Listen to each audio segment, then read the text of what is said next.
어쨌건 3월 늦어도 3월까지는 어떻게든 뭐 끝날 것이다라고 다들 생각을 했었고 헌재도 네. 그 속도를 향해서 막 달려왔는데 네.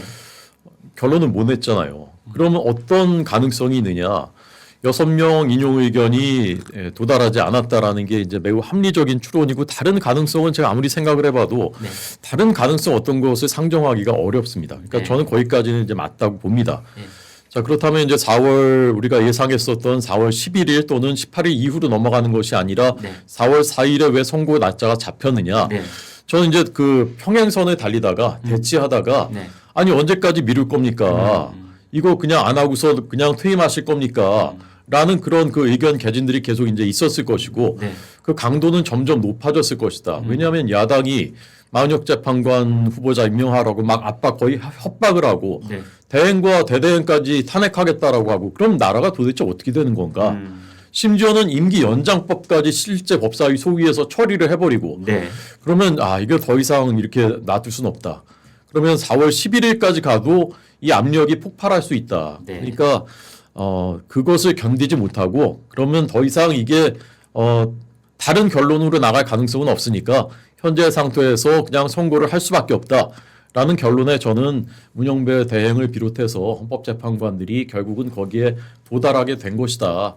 저는 그 가능성이 제가 그냥 객관적으로 보면 제일 가능성이 높은 추론이 아닌가. 물론 모르죠.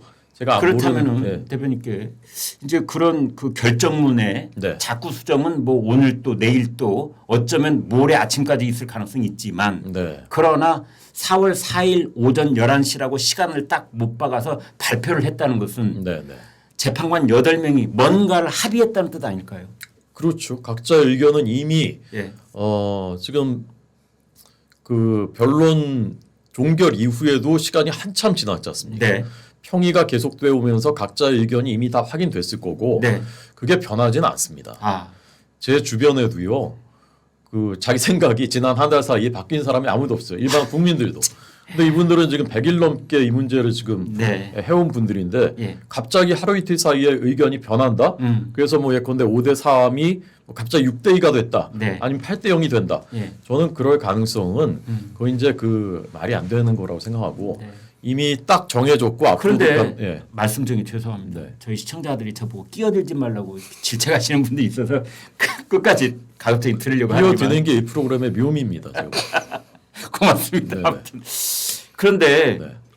망설이는 분이 있을 수가 있잖아요. 재판관들 중에서 확고한 입장을 처음부터 표명한 분도 계시겠지만 네, 네. 어떤 분은 나는 더 좀 생각해 볼래. 그러니까 우리가 긍정적인 의미에서 끝까지 망설일 수 있잖아요, 사실은. 네, 네. 그런 분이 뭐 누구다 지금 얘기가 나오고 있길래 드리는 말씀입니다. 네. 근데 그 망설임의 기간이 예. 3월을 다 지나서 4월에 이르도록까지 자기 의견을 못 정하고 있다. 저는 그럴 가능성은 그건 그냥 우리가 한번 그건 상상을 해보는 거지. 그러니까 4월 1일 날 네. 이제 4월 4일이라는 선고 기일을 발표를 했잖아요. 네, 네. 그때는 망설이던 그분도 입장을 정했을 것이다. 저는 망설였던 사람은 없을 거라고 없을 생각해요. 것이다. 이미 우리 같은 그냥 저 같은 필부들도 이미 마음속에 다 정해졌고 이것은 단지 법리의 문제만이 아니라 어떻게 보면 자신의 역사관, 가치관, 세계관 이런 거의 문제예요. 그러니까 국민들도 다 마음 정하셨고 재판관들이 석 달 넘게 아직도 망설 이럴까 저럴까 저는 그것은 상식적이지 않은 얘기라고 생각합니다. 지금 국민의힘의 대표인 네. 권영세 비대위원장은 헌재에 어떤 결과가 나오든 승복하겠다 명백하게 얘기했어요. 권성동 원내대표도 승복하겠다 얘기했어요. 그래서 당 지도부 쌍권이 다 승복한다 얘기를 했습니다. 그런데 민주당은 박홍근 원내대표 했고 사선 중진인데 불이한 선고에 불복 저항하겠다. 진성준 정책위 의장 국민들이 떨쳐 일어날 것이다. 이재명 대표 4.3 혹은 5.18 상황 언급하면서 유혈 사태 그리고 윤석열 복귀는 제2의 계엄. 자 이런 걸 보면은 양 당을 놓고 봤을 때 국민의힘은 승복의 메시지를 계속 내고 있는데 민주당은 지난번에 이재명 대표가 이렇게 방송 인터뷰에서 이제 스쳐가는 것처럼 한번 언급한 거 말고는 지금 명백한 승복 메시지가 없어요. 왜 그러는 겁니까? 승복하겠습니다. 네. 아니, 제가 또 한 번 맞은 느낌이 그러니까 자꾸 드는데. 그 이재명 대표가 이렇게 얘기했거든요. 네. 승복하지 않을 방법이 없잖아요. 이렇게 얘기했거든요. 예. 저도 거기에 동의하는 게 네. 사실 승복하지 않을 수가 없어요. 아니 그런데 네. 그 뒤로 그러면 어제나 오늘쯤 4월 1일 날 4월 4일이 못 박아지는 그날 한마디쯤 할 수 있잖아요. 승복하겠다. 승복하겠다. 5글자가 그렇게 어렵습니까? 근데 끝내 그걸 입에 올리지는 않으시더라고요. 네, 그러니까 저는 그 박홍근 의원이 말씀하신 게 네. 그 이렇게 연결시켜서 말씀하셨어요. 그러니까 마은혁 재판관 미임명 상태이기 때문에라고 하면서 이 얘기를 하셨는데 네. 그래서 제가 아까 말씀드린 혹시나 5대3 결론이 나오면 상당히 혼란스러워질 겁니다. 5대3으로 기각이 나면 네. 이거는 사실상 이거 아까 말씀드린 것처럼 이걸 어떻게 받아들이냐. 네. 마은혁 재판관을 위헌적인 상태로 임명하지 않았기 때문에 기각된 건 아니냐라는 주장이 있을 수 있기 때문에 아마 그거에 대해서 승복하기 어려운 분위기가 올 수도 있죠. 근데 저는 그래서 5대3이 아닐 것 같다는 거고 만약에 그래서 4대4 기각 나오면 명분이 없어지죠. 마은혁 재판관은 임명 안 했기 때문에 이런 결과 나오지 않았냐라는 명분이 없기 때문에 그거에 대해서 뭐 불복한다거나 이런 메시지를 낼 수도 없을 겁니다. 그렇기 때문에 저는 그래서 5대3이 아닐 것 같고 그래서 뭔가 사실 단심제인 헌법재판소 판결에 대해서 거리로 나가서 국민들과 함께 할 수는 있죠. 근데 불복할 수 있는 방법이 없어요. 그런데 네. 이제 저희 시청자들 또는 국민들께서는 네. 저희들처럼 뭐 정치 공학자 연해서 이렇게 숫자 가지고 얘기하시는 것이 네, 아니라 네. 그냥 이미지로 딱 받아들이시는데 이재명 대표가 4.3, 5.18 우리 역사에 정말 그 끔찍하고도 불행했던 이야기를 꺼내면서 유혈 사태 그리고 상상하지 않을 수 없다 이런 말까지 하셨어요. 그거는 그냥 국민들이 받아들이시기에는 불복하겠다는 거네. 마음에 안 들면 그거 아닙니까? 아마 그 메시지는 저는 국민들 탄핵을 찬성하는 분들 예. 중에서 그리고 12월 3일 비상계엄 이후 그리고 윤석열 대통령 석방된 이후 두려워하시는 분들 많거든요. 불안감에 떨고 계신 분들이 있는데 그분들의 마음을 그냥 대변해 준 거라고 생각해요. 그러니까 그분들은 아마 윤석열 대통령이 만약 기각이 돼서 복귀하면은 그러면은 우리가 내가 지금 느끼고 있는 불안감과 이런 공포 이런 것들이 지속되겠네. 그럼 우리가 과연 이거를 견딜 수 있을까? 이런 생각들을 하고 계신 분들이 있기 이재명 때문에 대표가 그분들을 대변했을 뿐 본인 생각은 아니니까. 그러니까 뭐 그런 표현을 정치인이니까 당 대표니까 일단 탄핵 찬성하는 분들의 목소리를 전 대변해 준 거라고 생각해요. 그러니까 그 정치적 레토릭이지 말씀 드린 것처럼 저는 불복할 절차가 없습니다. 좀 너무 편리하신 거 아닙니까? 이렇게 또 바로 이렇게 또 바로 팍 네. 네, 뭐 네, 거기까지 쓰는 네, 거예요. 알겠습니다.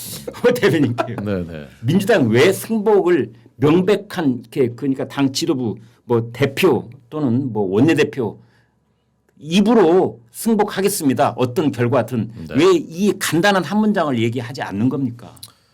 그러니까 우리 성치훈 의장님 같은 저런 분이 그래도 민주당에 있어서 다행이죠. 저런 젊은 정치인들이. 근데 민주당에서 계속 살아남을 수 있을지는 저는 좀 걱정이 돼요. 아이고야. 힘내세요. 아니 지금. 예. 근데 이재명 대표께서 그 유튜브에서 지나가는 말처럼 흘려서 뭐 승복하지 않을 방법이 있습니까? 뭐 이렇게 말씀하셨는데 한참 전에 네. 저는 그 방법을 찾은 거 아닌가라는 그런 불길한 생각이 드는 거죠. 네. 그 방법이 바로 그 유혈 사태 감당할 수 있겠습니까? 아, 뭐 최상목 대행한테는 몸 조심하십시오. 네. 이것은 이제 정치적인 레토릭이라고 볼 수가 있습니까? 이거는 그냥 시정의 잣배들도 이런 언어를 쓰면 안 되는 거죠. 근데 정치 지도자께서 이제 이런 말씀을 이제 하시면서 천막 당사도 차렸고, 그다음에 이게 오랜 저는 DNA라고 보는데 우리의 결론만이 정이고 아니면 우린 못 받아들여. 박근혜 대통령 탄핵 때도 똑같았습니다. 그때 이재명 성남시장이 승복할 겁니까? 횃불 들고 싸울 겁니다. 이렇게 말했었고 대중들한테. 문재인 당시 당대표도 혁명밖에 없습니다. 만약에 기각된다면 이런 말 했었고 지금 똑같은 양태가 또 반복이 되고 있는 것이거든요. 그래서 이게 바로 이제 오만과 독선 그리고 우리는 법 위에 있다. 우리가 정의이기 때문에 법은 무시할 수 있다. 이게 제가 보는 좌파들의 늘 일관된 행태인데 지금 이제 똑같이 또 나오고 있는 것이거든요.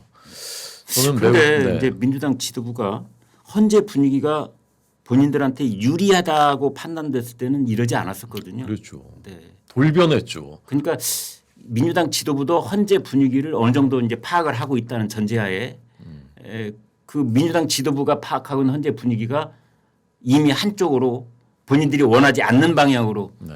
기울어졌다라고 느끼기에 이런 말이 나온다고 보시는 겁니까? 그렇습니다. 예. 어떤 분들은 알면서 약간 페인트 모션을 하는 거 아니냐라고 네. 이제 의심하는 분도 있는데 네.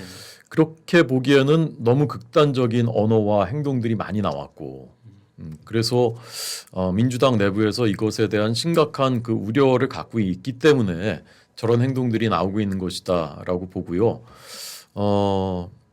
저는 정말 그 지금이라도 국가의 지도자로서 갈등을 조정해야 되잖아요. 정치는.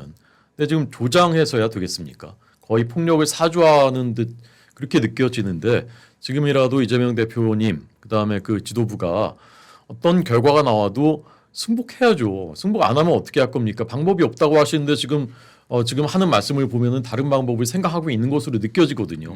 그러면 그건 국가의 그 완전히 비극 아닙니까? 저희도 사실 받아들일 수 심정적으로 못 받아들여요. 그렇지만 헌법 시스템이기 때문에 승복한다고 지도부가 다 밝힌 것 아니겠습니까?